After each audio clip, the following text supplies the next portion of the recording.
దిశ చట్టాన్ని రద్దు చేసుకుంటూ చంద్రబాబు నాయుడు గారి సర్కార్ నిర్ణయం తీసుకున్న తర్వాత, ఇంకా మరి కొందరు మహిళలు రోడ్డు మీదకొచ్చి దీని మీద సంబరాలు చేసుకోవాలి. ఇంకా చేసుకోలేదా?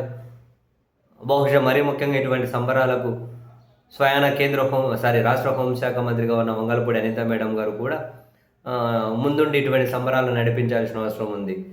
ఎందుకంటే దిశ చట్టం తీసుకొని వచ్చినప్పుడు జగన్మోహన్ రెడ్డి గారి ప్రభుత్వం దాని ప్రతులను తగలబెట్టారు రోడ్డు మీదకొచ్చి. అసలు అప్పుడు అర్థం కాలే, ఇప్పుడు అర్థం కాలే. ఎందుకు దాన్ని తగలబెట్టాల్సి వచ్చింది? దానివల్ల ఎవరికి నష్టం? దానివల్ల ఏం కష్టం వచ్చింది? దిశ చట్టం అంటే ఏంటి? మహిళలకు రక్షణ, నేరం జరగకుండా నిరోధించడం దగ్గర నుంచి మొదలెడితే, నేరం జరిగిన తర్వాత వేగంగా స్పందించడం అయితే ఉంది, వాళ్ళకి రక్షణ అయితే ఉంది, రకరకాల ఆధారాలు వేగంగా ఏమంటారు సేకరించడం, ఫాస్ట్ ట్రాక్ కోర్టులు, ఇది ఒక సిస్టమ్ ఏర్పాటు చేశారు దానికోసం. మరి దాన్ని తగలబెట్టాల్సిన అవసరం ఏముంది? ఇప్పుడు మరి దాన్ని రద్దు చేశారట.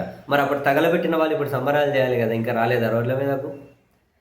ఇదే అంశం మీద జగన్మోహన్ రెడ్డి గారు కూడా ఒక ట్వీట్ చేసి చంద్రబాబు నాయుడు గారి ప్రభుత్వం ఎందుకయ్యా ఇంత దారుణంగా చేయాల్సి వచ్చింది అని చెప్పి, ఇప్పటికీ దీన్ని 1.5 కోట్ల మంది దిశ యాప్ను డౌన్లోడ్ చేసుకున్నారట.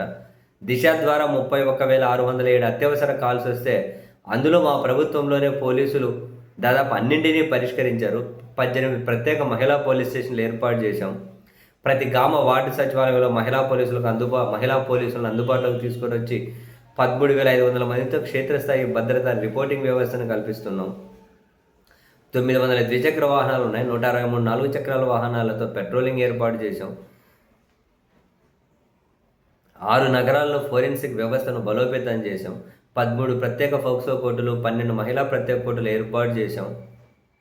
2,17,467 మంది లైంగిక నేరస్తుల వివరాలతో ప్రత్యేక డేటాబేస్ను రూపొందించాం.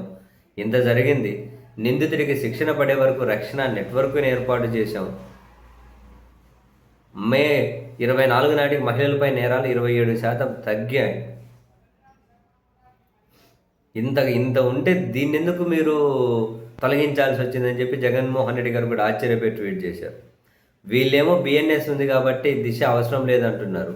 బిఎన్ఎస్ అనేది శిక్షించడానికి సెక్షన్లు, దిశ అనేది జరగకముందే రక్షించడానికి, జరిగితే వేగంగా శిక్షించడానికి వ్యవస్థ. రెండింటికి ఏంటి? అది ఉంటే ఇది ఎందుకు ఉండకూడదు అని చెప్పి జగన్మోహన్ రెడ్డి గారు అయితే ఆయన ట్వీట్ చేసి ప్రశ్నిస్తూ ఉన్నారు. అంటే దిశ యాప్ తీసుకొచ్చిన నష్టమేందంటున్నా. ఒక యాప్ వచ్చింది, ఒక చట్టం ఉంది, దానివల్ల నష్టం ఏంటి? దీనికోసం అప్పుడు జగన్ ప్రభుత్వం ఏమి సపరేట్ సెక్షన్లు పెట్టి శిక్షించట్లే.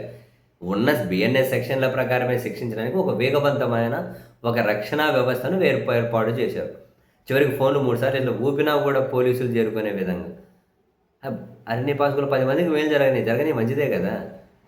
ఎందుకు వాటిని రద్దు చేసి మరి వీళ్ళు ఏం తీసుకొని వస్తారో మళ్ళీ తెలియదు. కానీ సరే, ఏమైనా తీసుకురావాలంటే దీనికి ఏమైనా కనుక అప్డేట్ సంస్కరణలు తీసుకురావచ్చు కదా, మరింత ఎక్స్పాండెడ్ అంటే మరింత అడ్వాన్స్డ్గా.